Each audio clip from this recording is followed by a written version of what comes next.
dream. It's one small step for man. I am the greatest. You want something, go get it. Period. It's that inner conviction that you feel, that that intuition, and it's so parallel to business. And sports is exactly like entrepreneurship. It's that inner intuition that you're going to make it. And now I'm chasing a different championship.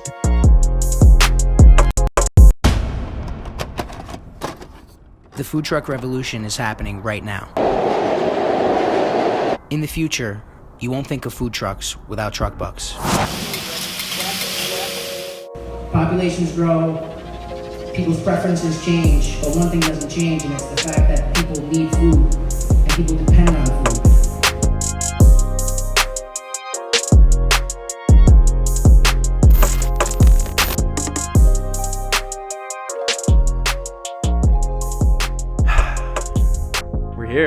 We're here. Oh, man, Finally. Nick Nanakos is here. I'm super excited that you are here. Well. There's so much to talk about, so much momentum, as we were talking about before, that you're taking professionally and then with Truck Bucks. But just to start, I want to rattle off some accomplishments that have taken place. So graduation from YC, Y Combinator Startup School. It's big. I know it's not the next stage. You'll get there soon, which we'll talk about. And then food delivery, launching that as well, which is massive. So can you just talk about this initial momentum, and then we'll play and rewind and go backwards from the childhood growing up to the progression to now. Yeah, definitely. So you want me to focus on where we are at? Yeah, where are you guys currently at? So we just, as you said, graduated YC Startup School. Startup School is an online program offered by Y Combinator. It's the initial stage that companies enter online learning course prior to the Core Accelerator program, which we just applied to after they reached out to us and said we were in the top 10% of companies they looked at. And for those of you that don't know, YC is the top accelerator in the world. But beyond that, bigger news, we just launched food truck delivery. So this is huge for us. We spent several months integrating this with our logistical partner.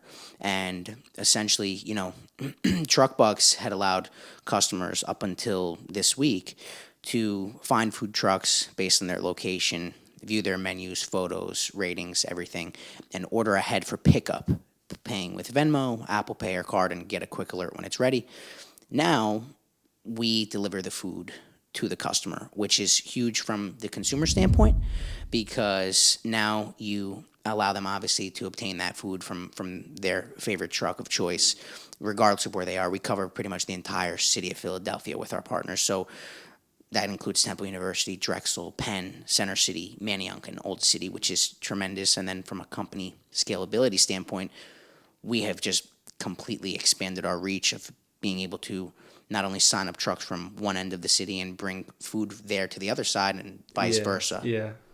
Bringing food trucks to people, people to food trucks, your mantra. That's it. And we bring people the to biggest food trucks. quote is, I wanted to bring up, and I'm going to read it here for word, because it's had this like grasp on me, and it's with other entrepreneurs. There's this commonality, and it's a business is this never ending quest to deliver the same result in an easier fashion. It's just you guys are making it more efficient. Yeah. From the app to then food delivery, it's super, super niche, but it works, and it's helping people. It's a viable product. It's working. Yep, definitely. And one thing that I would point out too is, like, just to touch on the food truck industry, a lot of people don't have a firm understanding of the industry, right? And there's a reason for that.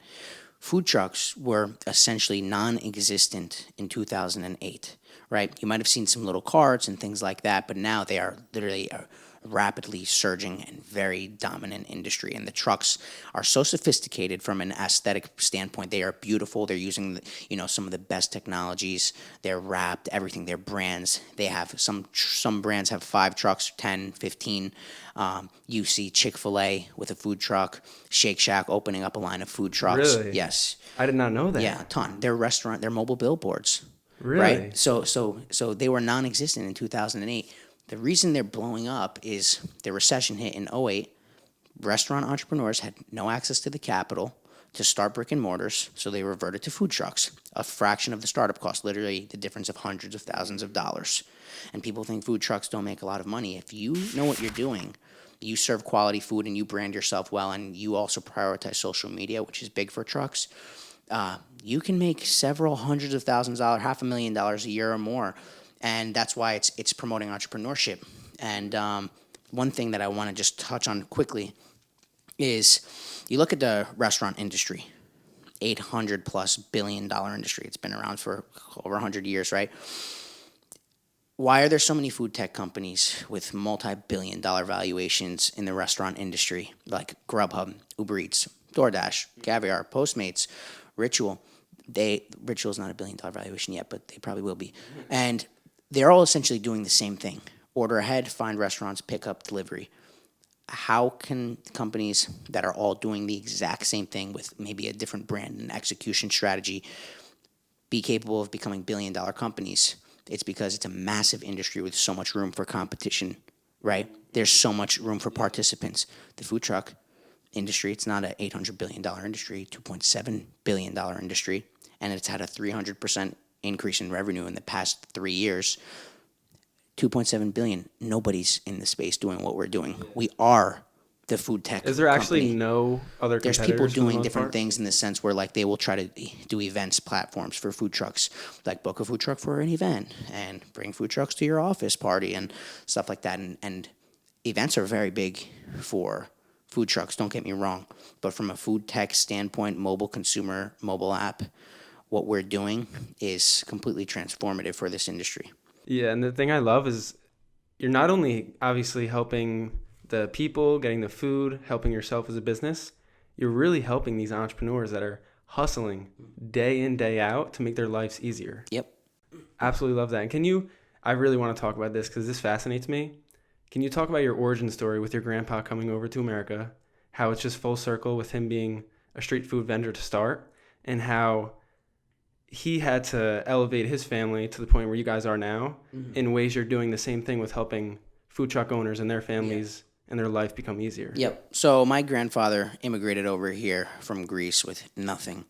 And he came here, started with a hot dog cart, right? And he was like being chased off the streets by the police, like he didn't have a permit or whatever, hustling as an immigrant here, right? So eventually he saved up enough money. He worked his ass off. The rest of his family came over, and they started opening up restaurants in Manhattan. And then eventually we started opening up restaurants like such as steakhouses, diners, cafes. And my mother and my father, they do the same thing. We've been food entrepreneurs forever, like been in the food industry. We know it so well. From a young age, I was consumed by it. I was always in there, whether it was in the kitchen, like at the front by the cashier, dealing with customers. I was always shadowing it. So it does come full circle because my grandfather's starting with a food cart, and now I work with these vendors day in and day out to impact their lives and literally have personal relationships. You truly with care. all. I genuinely care. Because, for example, anytime I want to launch a new feature and things like that, I consult our trucks. I bring them into our office, which is right on campus, like surrounded by all of our trucks, all of our customers. I know every single one of them by first name. I have all of their cell phone numbers. They call me when they need me. Like anything they need, they come straight to me, and I'm happy to help. If there's an issue with a tablet, and our truck is a breakfast truck, starting at 6 a.m, I'm getting a call at 6 a.m. and fixing it, and I'm happy to do it. Yeah, and there's a couple things I wanted to touch on, but can you talk about having all those problems every single day and how you enjoy that? Because it sounds like in your DNA, you're just diligent. You're extremely hardworking. It's who you are as an individual. And to deal with these problems is something you look forward to. Mm-hmm. Yeah. It's something you enjoy. If I'm not solving problems, I'm anxious, right? Because I feel like I really believe sleep is the cousin of death, right? So like it's needed, but yes, I agree. Yeah. I love staying active, but I love solving problems. But ultimately, I love progressing and taking care of and growing what's mine. Like, I take so much pride in my company and what we're doing and our mission, right? I love leading people. I love inspiring people. We talked about this before the podcast, but even bringing on new members to the team, and, you know, bringing out their full potential. Like we just brought on a designer, redesigned our entire website. It's beautiful. It looks amazing. Complete transformation from what it was. And even our designer said to me, like, I didn't think I could do this. I never thought I could do this. Yeah. And can you talk about, because the leadership's been intact since you were young. Can you talk about where that came from, especially with football at John Esberth Catholic, baby? Yeah, those are the glory days. Yeah, I always loved being a leader. Even when I was like 10 and younger, I always felt it inside. Always. When I was in the playground, when I was in class, I was like definitely a troublemaker as a young, like, little kid in elementary school and stuff. I was like, but you know, I had a lot of energy and I liked being number one. I'm very competitive. I've always been competitive and I still am. I love to win, but I hate losing more than I love winning. So, you know, that transcends like into sports, right? To your point. So, football was one of the most monumental points of my life. It literally changed my life. I'm blessed to have been surrounded by so many people that cared about me on that team, and particularly my coach, who was an incredible figure in my life too, really.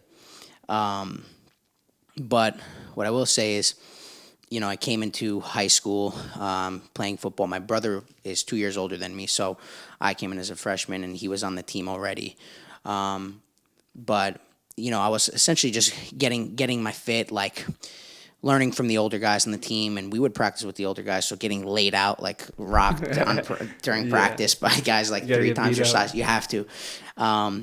But, you know, when I was a sophomore, I was dressing up for the varsity games. My brother, he was a senior. So my brother's team, senior year, was undefeated. They were a badass team. And they went to the championship against this team called O'Neill. And they played at O'Neill's home stadium. So they were literally undefeated. Like, it was a crazy, intense game, like raining, cloudy. And they lost by a field goal. So everyone was devastated. So I'm a sophomore. My brother's a senior. He's the captain of the team. Everybody's devastated, crying in the locker room, like packing up our bags, getting onto the bus to go, you know, licking our wounds and getting home. And as I'm walking out the locker room, my coach is standing in the doorway, and everybody's passing him, going onto the bus. And I stop, and I'm a sophomore. And I'm like, Coach, I'm going to win you a championship before I get out of here. That's a lot coming from a kid who's a sophomore. Yeah, I knew it. And I was like, I'm going to win you a championship. And he was like, yeah, thank you, Nick, thank you. You know, like, maybe he believed it, maybe he didn't. Anyway, I said it. And, you know, the following year, my brother was graduated. I became the captain junior year. Very young team, getting our you know, dynamic down. And, you know, it was a building year. So we went to playoffs, but we lost. So I was like, okay, it's fine. Like, this is the year, senior year, still captain of the team. I'm like the only senior on the team with a ton of young kids, a lot younger than me, right? Like my younger brothers. So we rallied and we went crazy in the off season. So we started a morning weight room. And you learned from what you didn't do the previous years to why you lost. So you're able 100%. To reverse that and just say, all right, we need to put in more hours. Yeah. Just like business. An investor tells you no and you refine your approach, and then you get somebody that's eventually going to tell you yes, right?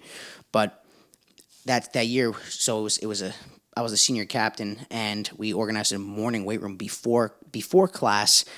And then we had practice after school. So it was 5:30 in the off season in the weight room. Then we would lift till 6:30, shower, go to school, and then practice like 2 to 7:30. We did that repeatedly. It was crazy intense. These guys worked so hard. We go to the championship that year. We were also sick that year. We go to the championship against the same team that my brother lost to that year, that I told my coach, in the same stadium. And we won in double overtime the championship. And there's a picture of me kissing the trophy. Wow. Because I knew. And it's that inner conviction that you feel, that, you know, that intuition, you know, and it's so parallel to business. And sports is exactly like entrepreneurship. It's that inner intuition that you're going to make it. And now I'm chasing a different championship.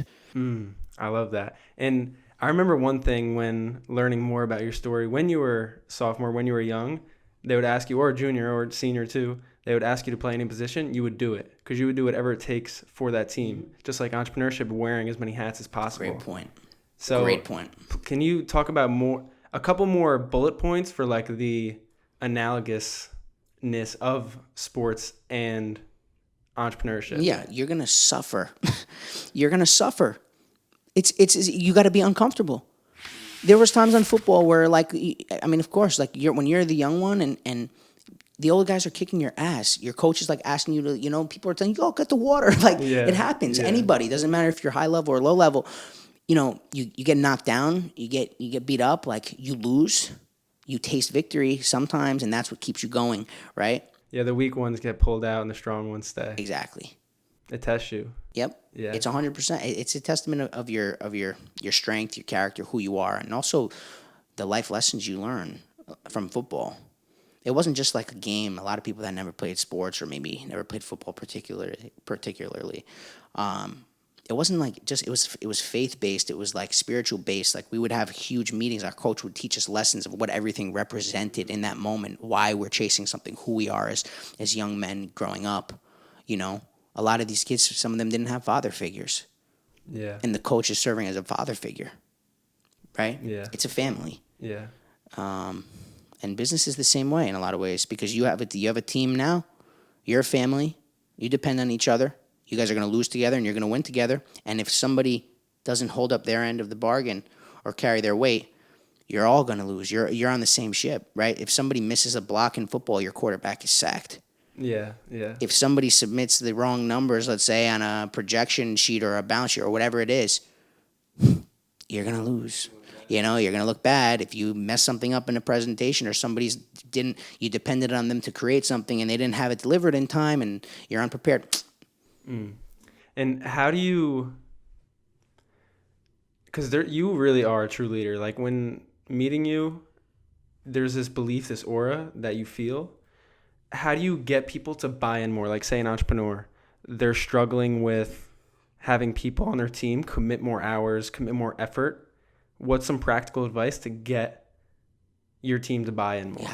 You have to lead by example. You have to be the guy doing it. You can't ask people to be putting in crazy hours and push every single ounce inside of them that they have of their energy if they're watching you kick back. Okay, my team respects me as a leader because I'm up so early and I go to sleep so late.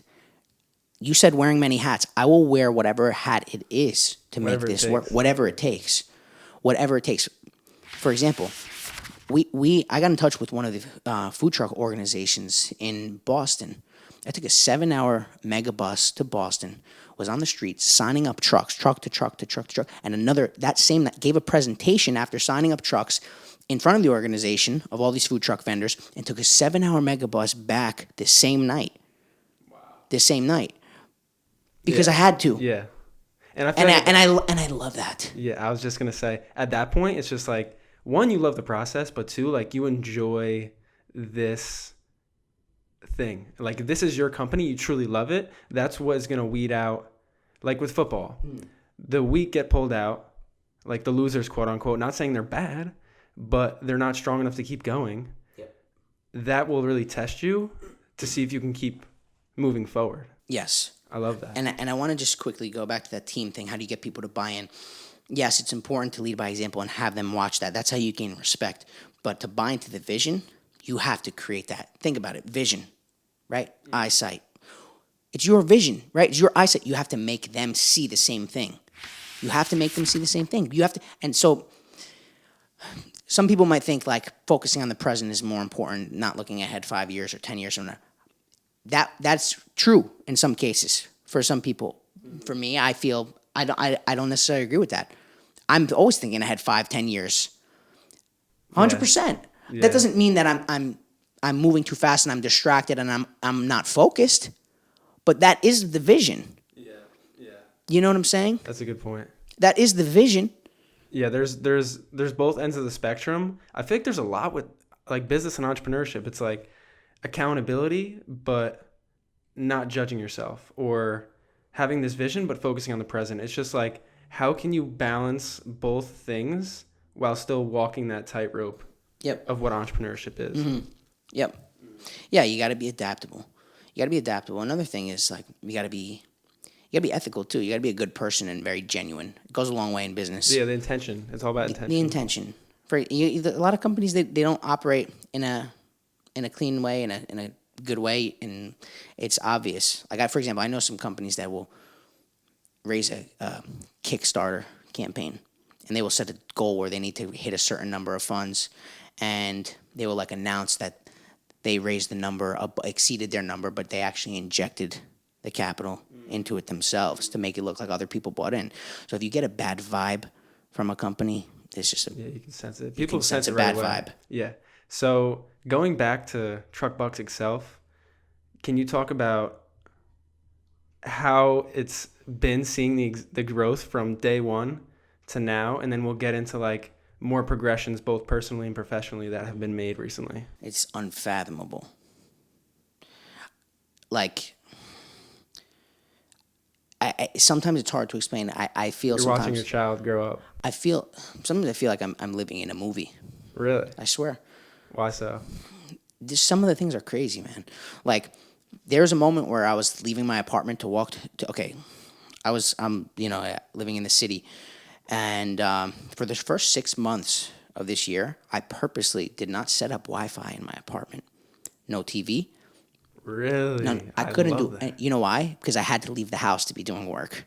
I'm like, you got to Okay. get the fuck out of the house. Yeah. Sorry, you're not sitting home to do work in bed or whatever you want to call it. Or I didn't even have a TV.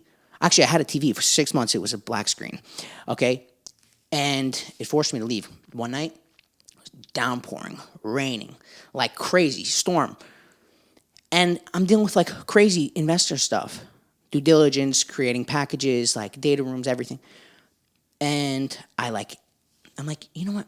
I'm not gonna Uber. Fuck it. I walk to the office. I have this rain pouring down on me. It's horrible weather. I have my headphones playing in. No umbrella? No umbrella. Nothing. It's pouring down on my face. I was basking in it. I was basking in the glory of entrepreneurship, of the process, of the grind. I loved it. Yeah. I was crying. I was tearing up, crying, not because of pity, but because of how this feeling, this fulfillment of being in that. Do you know how good that feels to watch that? So to answer your question, watching it from, it's incredible because everything that I said was going to happen is happening. I had an idea years ago. I talked to certain investors years ago. I told them about it. A lot of those people didn't believe that it could be done. They didn't believe in the industry. They didn't believe that the app would ever be launched. They didn't believe we would have customers, that it could work. And then I speak to them years later, after not seeing them now, and give them a quick update, and they look like they see a ghost. Yeah. I mean, actions speak louder than words. 100%. Just results. Just That's let it. results Just talk. get it done. Yeah. I love that. And then with the recent updates, I mean, the food delivery, it's just more of the point of making your product the most efficient thing for that end consumer. I mean, I just always go back to Truckbucks is super, super niche, but you guys are you keep cutting the fat that people have to do. And I mean, at the end of the day, it doesn't matter what it is, what industry, you guys are really helping. Yeah. You're really making it people's lives easier. Yeah, that's a great point. You kind of nailed it with that. It's trimming the fat and making it more lean, more streamlined, right? Faster, more efficient. And it's true. Make it simpler for the customer. Now they had the convenience of not having to wait in line and not have to pay with cash, and they could find the trucks, right? Now, don't even leave your house. We'll bring it to you, right? Then you got the truck. It's like, initially we launched the trucks, we're able to receive the order. That's nice. But, what about the inefficiency of having to change your menu price on the app and something goes in stock, out of stock? What about your hours? So we updated it. They receive orders, full control of their menu. They set their hours. They track all of their sales. They set their location. Quick. And you even streamline their business. You have one quick thing that I want to mention is you have a truck that will think, having this in my truck is going to slow me down. No. You are working out of a limited square footage, limited capacity as a food truck. You have to maximize output. Anything that distracts you from what you're the best at, which is being a chef and cooking quality, delicious food, is a distraction and slows down your order process. With Truckbucks, You don't have to engage with somebody. You don't have to wait for somebody to, do I want change their order? That's a great point, yeah. Take out the cash, give them the change, and if it's a card, turn the screen around. Whatever it is. Order comes in, accept it. You set when it's ready. They know 15 minutes, okay? One more.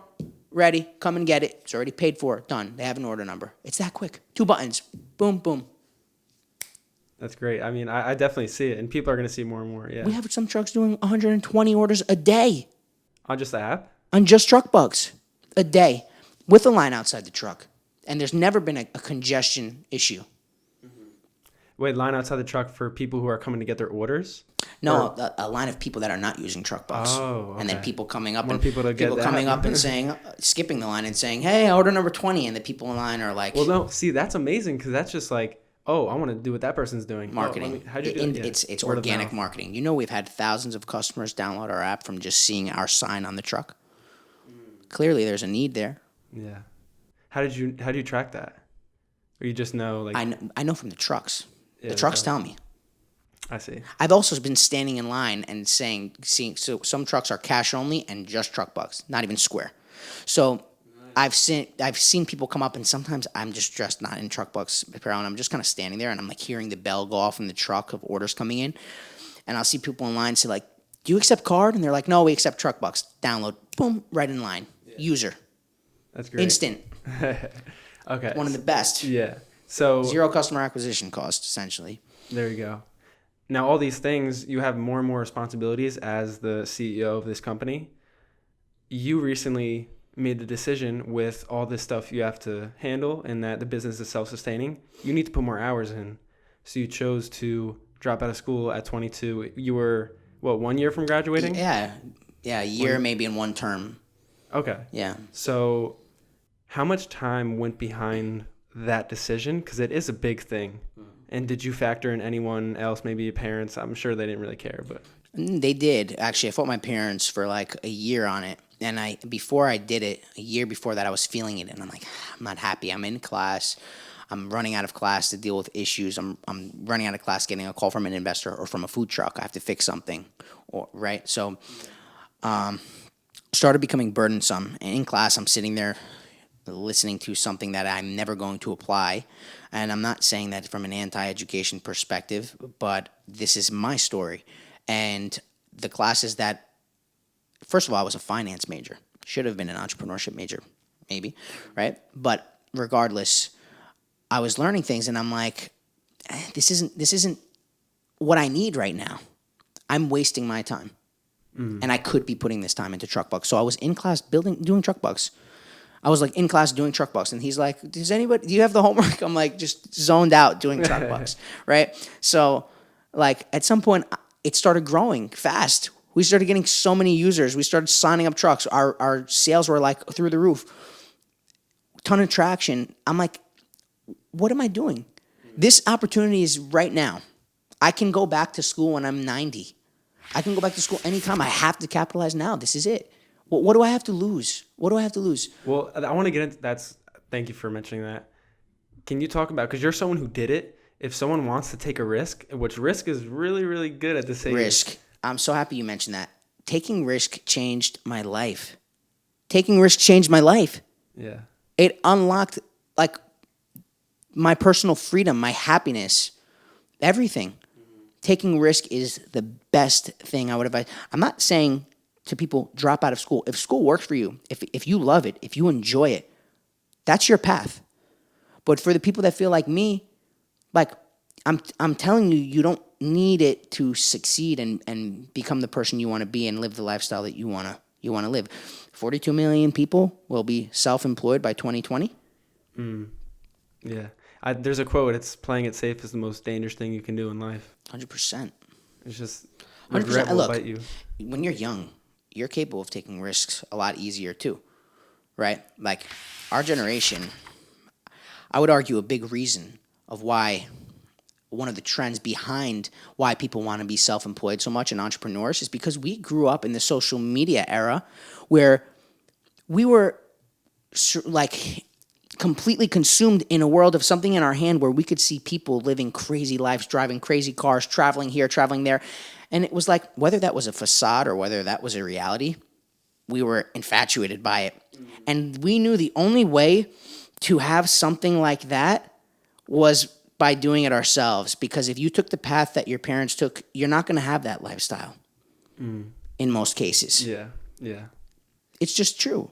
We're like, how do I drive this sick car? How do I go to this crazy place? How do I create something awesome? How do I become the next, whoever your idol is?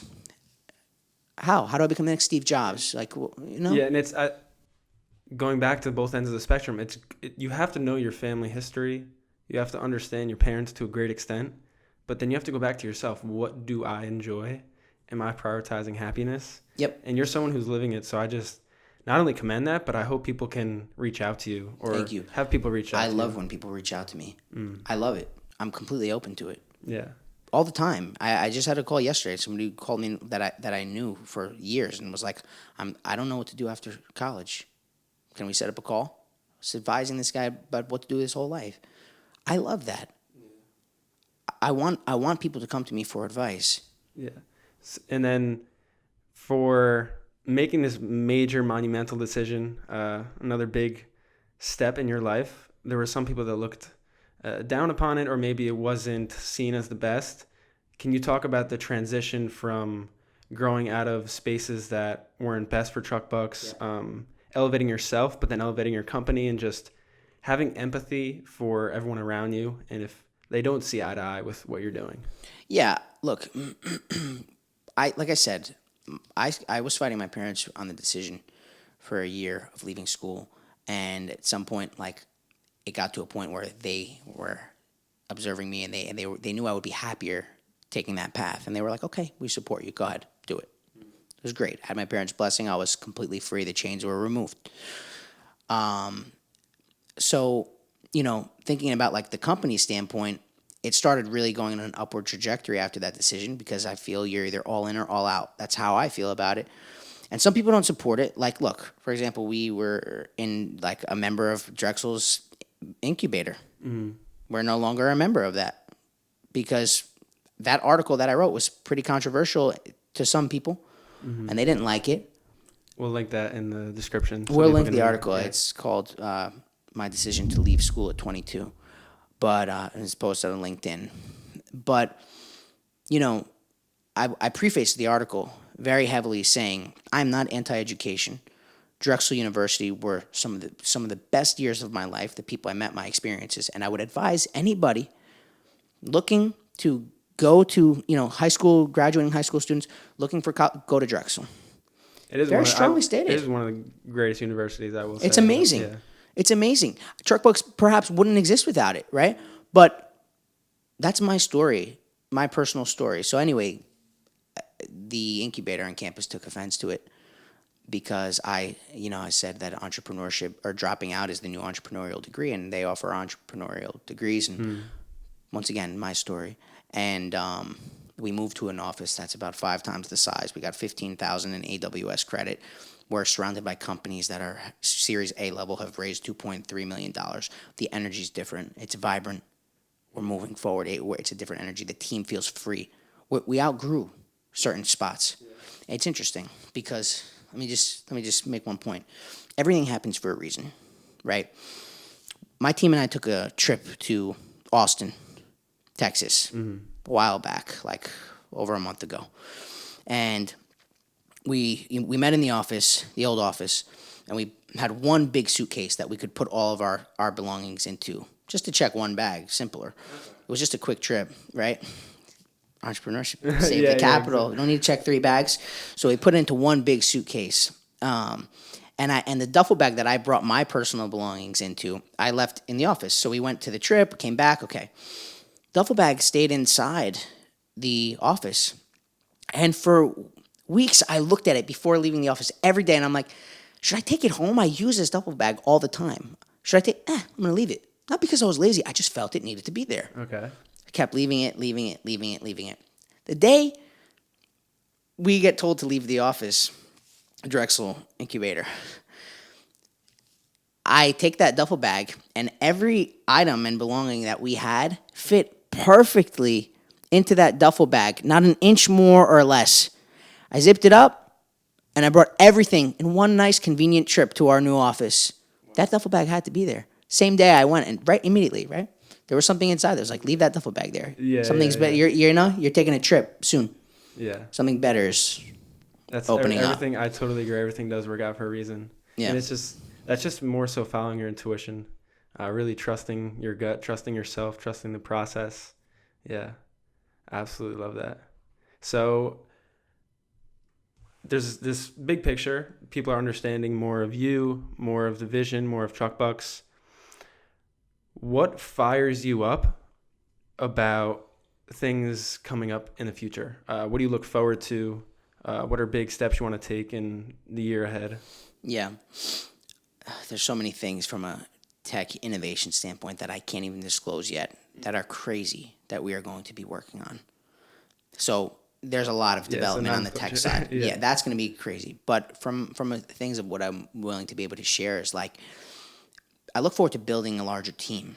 I want to fully scale out the entire city of Philadelphia. Delivery is the first step in doing that. We're in the process of fundraising and very close to where we need to be. And with what we do with that is going to be able to literally sign up every single food truck in the city and get every single customer that we can possibly acquire, right? Which is going to position us to a level of growth where we have so many trucks, so much revenue, so many installs that we're positioned for a Series A or B level round, and we scale out the entire country. And are you going to stay? That's what I was just going to ask. Are you going to stay within Philadelphia until you see it necessary to expand more? It's a matter of timing. We're not. Yeah, what I want to do is I want to maximize the full growth of Philly, right? Squeeze out as much as you can. Because if you sprinkle some capital here and some there, it's nice to have some footing in places. But are you truly dominating one market to prove to investors and customers and food trucks that you can do this elsewhere in better markets, in more opportune markets, right?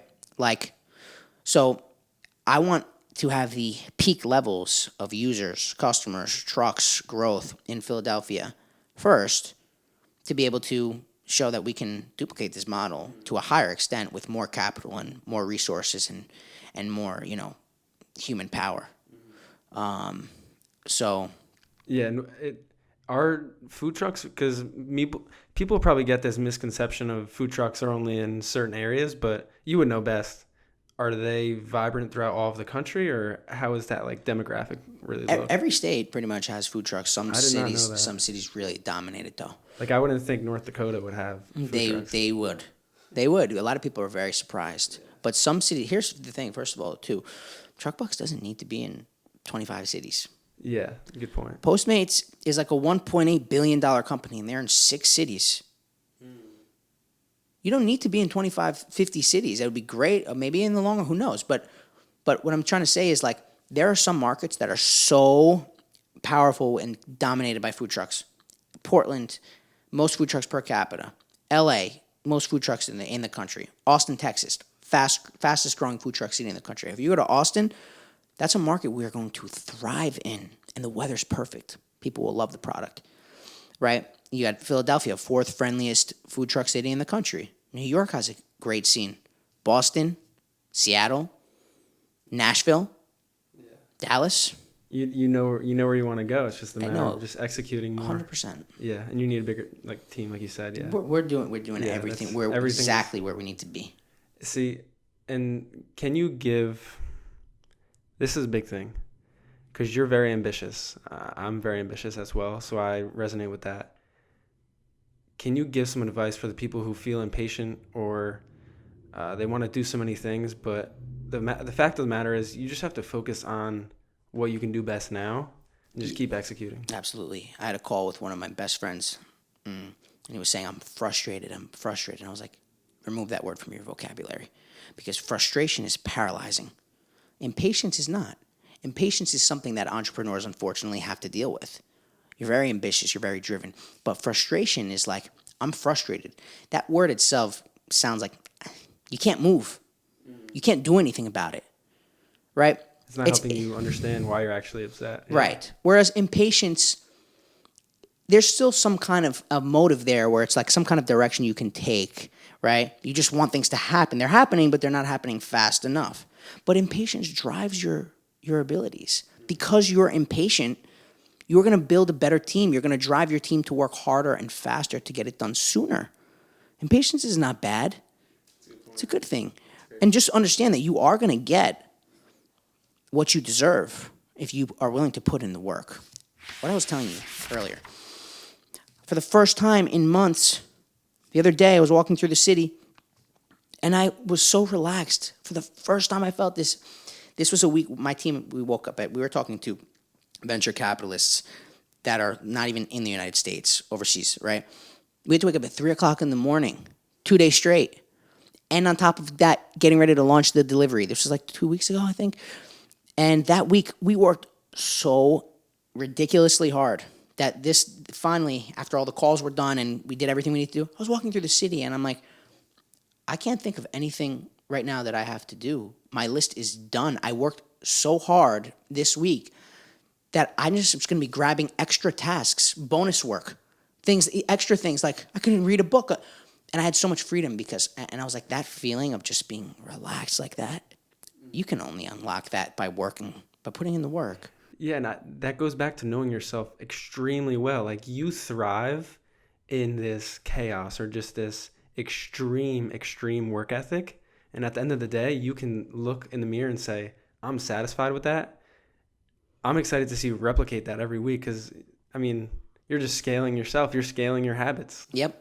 And it's interesting, like you said, this chaos. When you said that word, I thought of football again because I was a linebacker. You're like backpedaling. You're like turning this way. Somebody's running. Somebody's going to lay you out.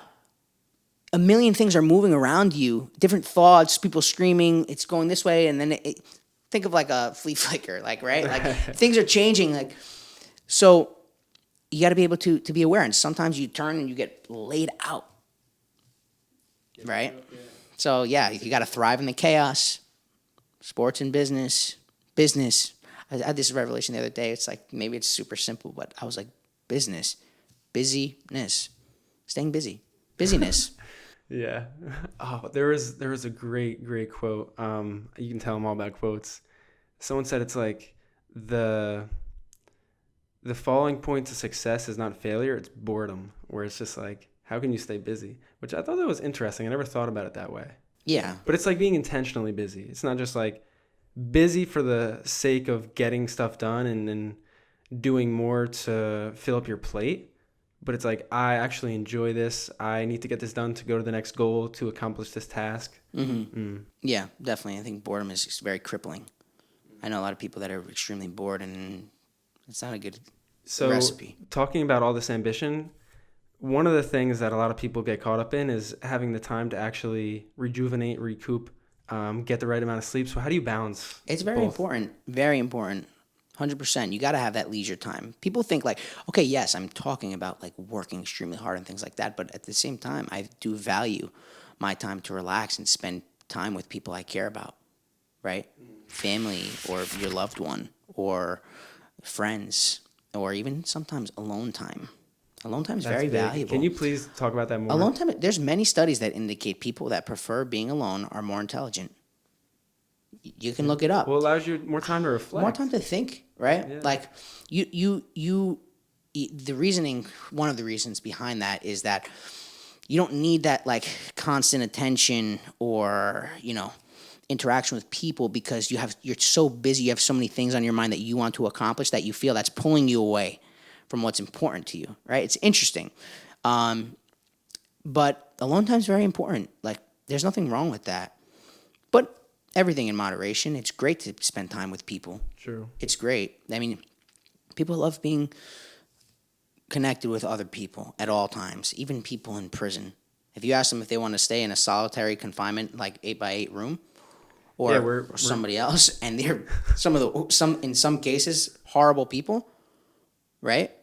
They're still going to want to live with somebody else, even if that person committed a heinous act. True. Crazy. Humans, we want to be connected. Yep. But at the same time, I've been getting this topic of coming up where people feel guilty to say no to seeing people. So it's like the other side of the spectrum, but knowing you need this time for yourself, you can't pour out of an empty cup. So just accepting that you need that silence, that alone time. Yeah.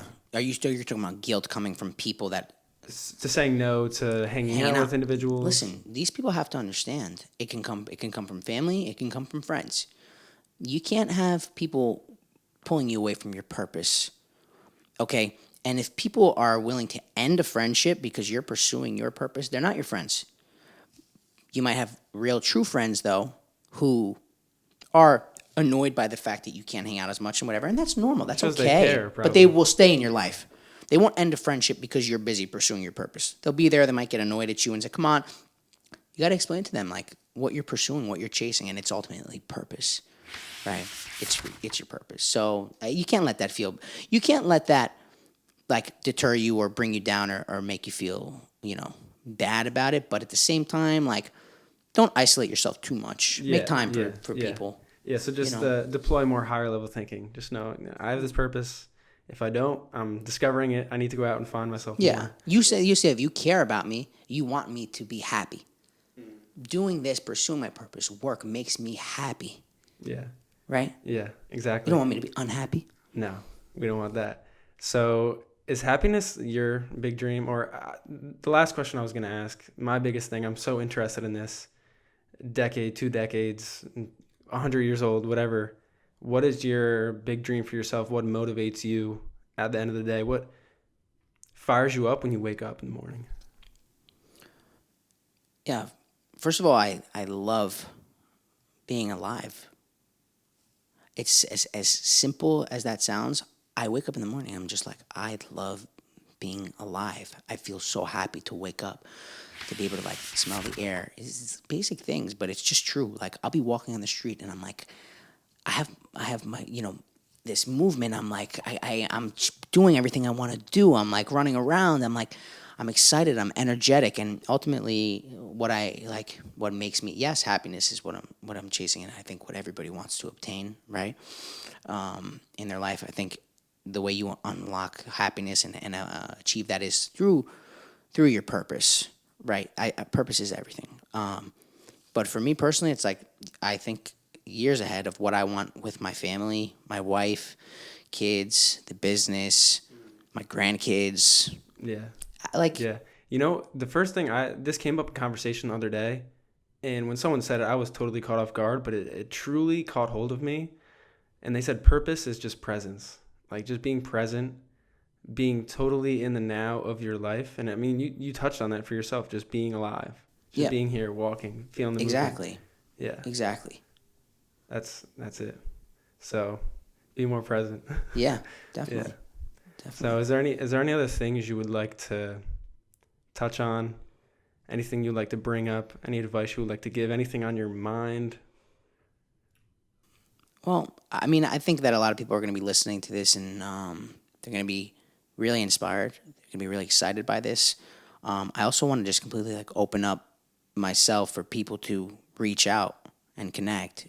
Whether you're thinking about starting something, whether you need advice, whether it's business related or not, I'm happy to help. I really enjoy that. Also, for people that are on the fence about starting something or taking action, my advice is just do it. I'm not saying these things and talking about what I really want people to grasp is that none of this is arrogance, none of this is bragging. This is just me genuinely being happy and being able to share this excitement and this energy with people to hopefully inspire them to do what they want to do in their life, regardless of what they're doing. Maybe you're an artist. Maybe, you're an athlete. Maybe you're an entrepreneur. Maybe you're studying. Maybe you're at home. Maybe you have family. Do what makes you happy. I just want to spread my positivity, my life story with people. Yeah, exactly. And I'm thankful for you. You gave me an amazing platform to do this. So it's amazing how it always comes back to this. It really is. It's the improving yourself to impact other people, and you just keep doing that. You'll do it at scale. If you talk about it in business terms, That's it, man. Impact at scale. Yep. Yeah.